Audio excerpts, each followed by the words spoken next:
Hôm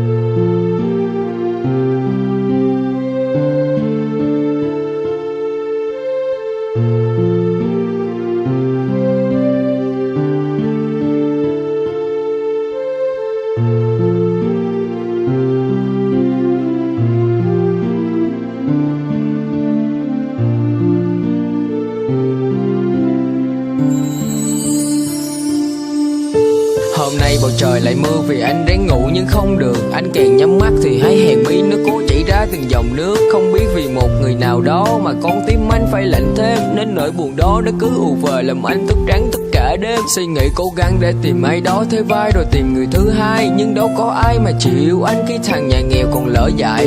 Em nói đúng là mẹ em cấm vì cho em còn phải đi học, lo cho tương lai của em sau này.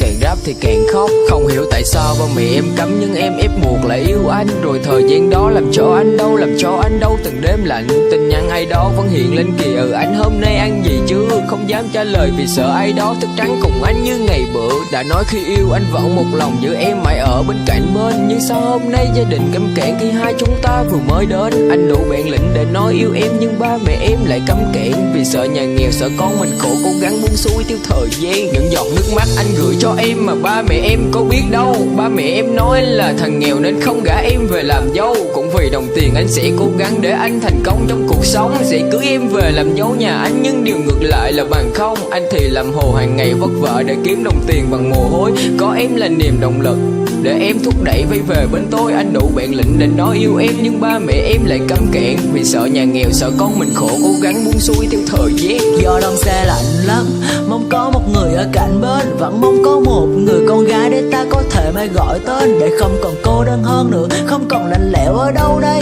không còn tự cậy giữa bốn bức tường, không một ánh sáng chiếu qua đây. Cũng đã từng cố suy nghĩ rất nhiều về việc sẽ tìm người thế vai, nhưng khi nghĩ đến là một lần đâu cũng chỉ là một thằng tệ hại. Hồi lại ký ức về nhau, sao con tim mình lại cứ nhói, rồi lại bật khóc vì đâu giọt nước mắt ở sâu trong tâm thôi. Em nói anh hãy quên em, tìm người khác để mà ở bên. Em nói anh hãy quên em, tình hai ta chắc không vẹn bền.